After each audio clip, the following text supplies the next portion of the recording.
আজকের ভিডিওতে আমরা জানবো হযরত ফাতিমা রাদিয়াল্লাহু এর জন্য জান্নাত থেকে পোশাক আসা এবং তার একজন ইহুদি বান্ধবীর বিয়েতে জান্নাতি পোশাক পরে গিয়েছিলেন সেই সম্পর্কে একটি বিস্ময়কর ঘটনা। বিশ্বনবী হযরত মুহাম্মদ সাল্লাল্লাহু আলাইহি ওয়াসাল্লামের মেয়ে হযরত হাসান হুসাইনের মা হযরত আলী রাদিয়াল্লাহু এর স্ত্রী হযরত ফাতিমা রাদিয়াল্লাহু যখন ছোট ছিলেন তখন সে বয়সে একজন ইহুদি মেয়ের সাথে তার বন্ধুত্ব হয়। বন্ধুত্ব হওয়ার পর প্রায় 12 বছর পার হয়ে যায়। তারপর একদিন সেই ইহুদি মেয়েটির বাবা তার মেয়েকে বলে যে সে তার জন্য একজন স্বামী নির্বাচন করেছেন। ছেলেটি হলো শিল্পপতি ইহুদির ছেলে। বাবা মেয়েকে জিজ্ঞেস করলেন, মা, তুমি কি এই বিয়েতে রাজি? মেয়েটি বলল, বাবা, এই উত্তরটি আমি কালকে দিব, আজকে রাতে আমাকে সময় দিন, আমি একটু ভেবে দেখি। মেয়েটি তার বাবার কাছে সময় নিয়ে আর কোনো দিকে তাকালো না, দৌড় দিয়ে হযরত ফাতিমা রাদিয়াল্লাহু এর কাছে চলে আসলেন। মেয়েটি ফাতিমা রাদিয়াল্লাহু এর কাছে এসে বলল, হে বোন, তোমার সাথে আমার দীর্ঘ 12 বছরের সম্পর্ক, তুমি কখনোই আমাকে ভুল পরামর্শ দাওনি। বাবা একজন ছেলের সাথে আমার বিয়ে ঠিক করে ফেলেছে এবং তিনি আমাকে তার সাথে বিয়ে দিতে চান।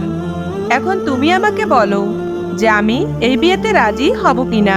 ফাতিমা রাদিয়াল্লাহু বললেন, তোমার বাবা যেহেতু বিয়ে ঠিক করেছেন সেহেতু তুমি বিয়েতে রাজি হয়ে যাও।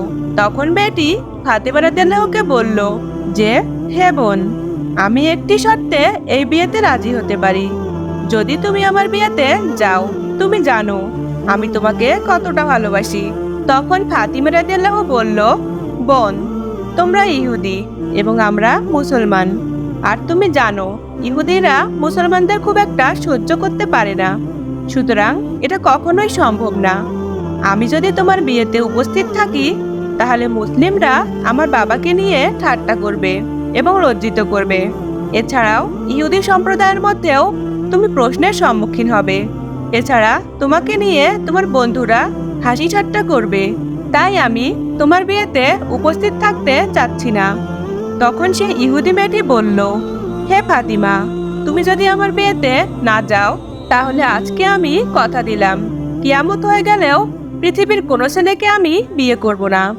তাই এক পর্যায়ে ফাতিমা রাদিয়াল্লাহু বললেন, হে বোন, ঠিক আছে, আমি তোমার বিয়েতে যাব, তুমি তোমার বাবাকে জানিয়ে দাও।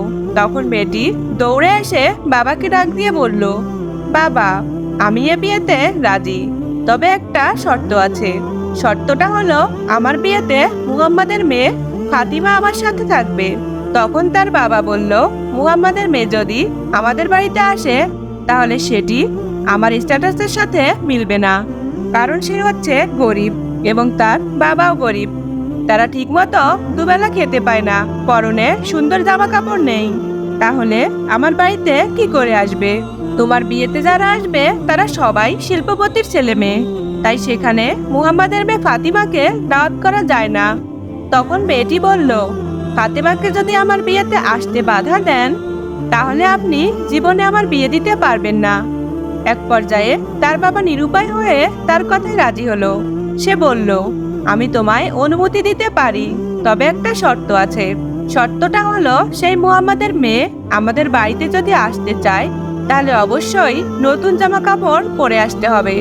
যদি পুরাতন কাপড় পরে চলে আসে তাহলে সে আমার বাড়িতে ঢুকতে পারবে না। তখন সে মেয়েটি আবার ফাতিমা রাদিয়াল্লাহু এর কাছে চলে যায়।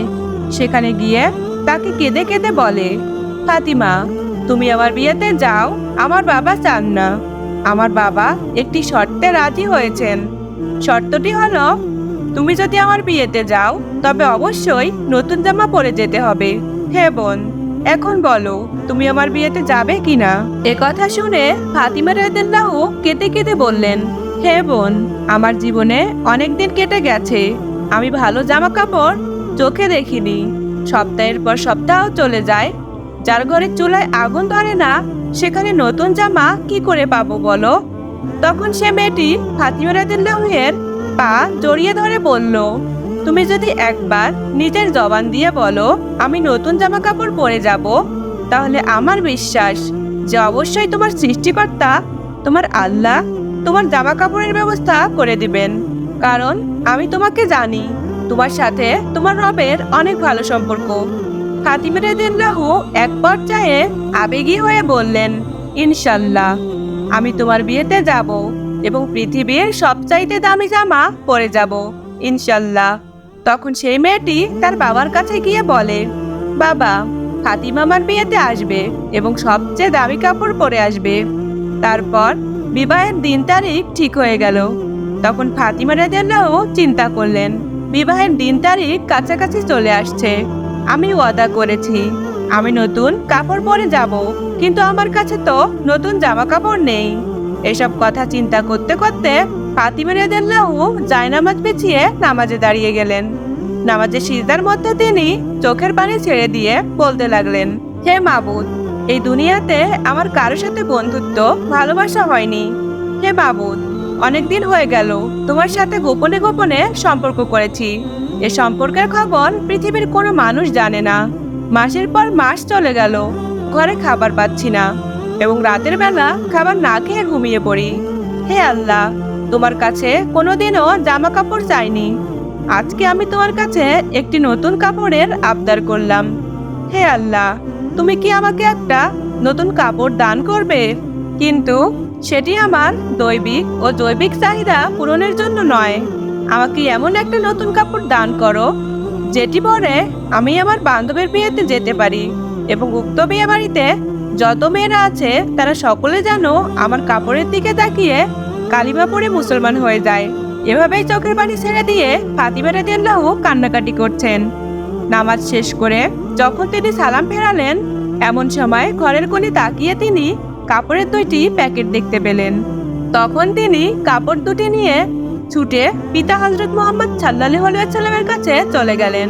বাবাকে জড়িয়ে ধরে কাঁদতে লাগলেন এবং বললেন, বাবা, আমি কখনো আল্লাহ তাআলার কাছে জামা কাপড়ের আবদার করিনি। আজকে মহান আল্লাহ তাআলার নিকট একটি নতুন কাপড়ের আবদার করেছি। দোয়া শেষে সালাম ফিরিয়ে দেখি ঘরের কোণে প্যাকেট পড়ে আছে। আমি জানি না যে কাপড় দুটো কে দিয়ে গিয়েছে। আপনি খোঁজ নিয়ে দেখেন কোথা থেকে এসেছে। একথা শুনে রাসূল সাল্লাল্লাহু আলাইহি ওয়াসাল্লাম কাপড়ের ব্যাগ দুটি হাতে নিয়ে দেখলেন এবং খোলার সাথে সাথে তিনি জান্নাতের ঘ্রাণ পেলেন, যেমনটি তিনি মিরাজের রাতে পেয়েছিলেন। সুবহানাল্লাহ। তখন বিশ্বনবী রাসূল সাল্লাল্লাহু আলাইহি ওয়াসাল্লাম ফাতিমা রাদিয়াল্লাহুকে জড়িয়ে ধরে কপালে চুমু দিয়ে বললেন, তুমি এই কাপড় কোথায় পেয়েছো? এটা তো দুনিয়ার কোনো কাপড় নয়। তুমি আল্লাহর সাথে যে সম্পর্ক করেছো ফাতিমা, আল্লাহ তোমার উপর সন্তুষ্ট হয়েছেন এবং তোমার দোয়া কবুল করেছেন। আল্লাহ তাআলার নিকট একটি কাপড়ের আবদার করার কারণে মহান রাব্বুল আলামিন তোমার দোয়া কবুল করে জান্নাতুল ফেরদাউস থেকে তোমার কাপড়ের ব্যবস্থা করে দিয়েছেন। সুবহানাল্লাহ। তারপর রাসূল সাল্লাল্লাহু আলাইহি ওয়াসাল্লাম বললেন, তুমি এই কাপড় পরে ইহুদি মেয়ের বিয়ের বাড়িতে যাবে, কিন্তু শর্ত হলো অবশ্যই তুমি পর্দার সাথে সেখানে যাবে। হযরত ফাতিমা রাদিয়াল্লাহু যখন সেই জান্নাতি পোশাক পরিধান করেন, তখন তার সৌন্দর্য আরো বেড়ে গেল। সে কাপড় পরে ফাতিমা রাদিয়াল্লাহু যখন বিয়ে বাড়িতে প্রবেশ করলেন, তখন যেন জান্নাতি আলোকিত হয়ে গেল। মহিলারা তখন নববধূর থেকে চোখ ফিরিয়ে অবাক হয়ে ফাতিমা রাদিয়াল্লাহুর দিকে তাকিয়ে রইল। সবাই বলতে লাগলো, হে ফাতিমা, তুমি তো অনেক গরিব, তাহলে এইরকম কাপড় তুমি কোথায় পেলে? আমরা তো জীবনে দেখিনি। তখন ফাতিমা রাদিয়াল্লাহু বললেন, এটি আমি বাজার থেকে কিনেছি। এত সুন্দর কাপড় পৃথিবীর কোনো বাজারে পাওয়া যাবে না। তখন সে মহিলারা জিজ্ঞেস করলো, কোন বাজার থেকে কিনেছো? ফাতিমা রাদিয়াল্লাহু বললেন, এটি যে বাজার থেকে কিনেছি সে বাজার ও দোকান তোমরা চিনবে না। এমনকি যে রাস্তা দিয়ে সে বাজারে গিয়েছি তোমরা সে রাস্তাও চিনবে না। তখন সেই মহিলারা বলল, ফাতিমা, তুমি সেই ঠিকানা বলতে দেরি, কিন্তু আমাদের চিনতে দেরি হবে না। সুতরাং তুমি শুধু একবার বলো। তখন ফাতিমা রাদিয়াল্লাহু বললেন, বোনেরা, আমি যে বাজার থেকে এবং যে দোকান থেকে কাপড়টি ক্রয় করেছি সে বাজারে কোনো সাধারণ রাস্তা দিয়ে যাওয়া যায় না। ওই দোকানে এবং ওই মার্কেটে যেতে হলে একটি বিশেষ রাস্তা দিয়ে যেতে হয় এবং সে রাস্তার নাম হলো সিরাতুল মুস্তাকিম। যে রাস্তার জন্য আমার বাবা সব সময় দিনের দাওয়াত দিয়ে থাকেন, যে রাস্তার জন্য আমার বাবা তায়েফে 3 বার রক্তাক্ত হয়েছেন, যে রাস্তার জন্য আমার বাবা ও উম্মতি উম্মতি বলে সব সময় ক্রন্দন করেন, সে রাস্তার নাম হলো সিরাতুল মুস্তাকিম। তোমরা যদি সিরাতুল মুস্তাকিমের রাস্তা দিয়ে চলতে থাকো তাহলে কিছুটা সামনে একটি বাজার পাবে। সে বাজারের নাম হলো জান্নাত। আর জান্নাত নামক বাজারের মধ্যে যদি প্রবেশ করতে পারো তাহলে সে দোকানটি পেয়ে যাবে, যে দোকান থেকে সেই দোকানের মালিক আমাকে এই পোশাকটি উপহার দিয়েছেন। সেই দোকানটির নাম হচ্ছে জান্নাতুল ফেরদৌস। তখন মহিলারা ফাতিমা রাদিয়াল্লাহু আনহার কথা শুনে বললেন, ফাতিমা, আমরা সে রাস্তায় যাব, তুমি আমাদের বলে দাও কি করে যেতে হবে। ঐতিহাসিকদের মতে উপস্থিত অধিকাংশ মহিলারা ফাতিমা রাদিয়াল্লাহু আনহার গায়ে শোভাবর্ধনকারী পোশাকটি দেখে এতটাই আবেগপ্রবণ হয়েছিল যে নারীরা তা পাওয়ার জন্য যেন মনে হচ্ছিল জীবনও দিতে পারেন। তখন ফাতিমা রাদিয়াল্লাহু বললেন, সে রাস্তা দিয়ে যদি বাজারে যেতে হয় তাহলে তোমাদেরকে আমার সাথে সাথে একটি বাক্য উচ্চারণ করতে হবে। তখন সেই নারীরা বলল, আমরা উচ্চারণ করব, তুমি বলো। তখন ফাতিমা রাদিয়াল্লাহু শাহাদা বাক্য উচ্চারণ করে বললেন, লা ইলাহা ইল্লাল্লাহু মুহাম্মাদুর রাসূলুল্লাহ সাল্লাল্লাহু আলাইহি ওয়াসাল্লাম। ওই মহিলারা সাথে সাথে ওই বাক্য পড়ে মুসলিম ধর্ম গ্রহণ করলো। আল্লাহ তাআলা বলেন, হে আমার বান্দাগণ, যদি তোমরা আমাকে মনে প্রাণে বিশ্বাস করো তাহলে দুনিয়ার জমিনে চাইতে দেরি হবে, কিন্তু আমার দিতে দেরি হবে না। মহান রব্বুল আলামিন আমাদেরকে তার উপর তাওয়াক্কুল করার এবং বেশি বেশি আমল করার তৌফিক দান করুক। আমিন।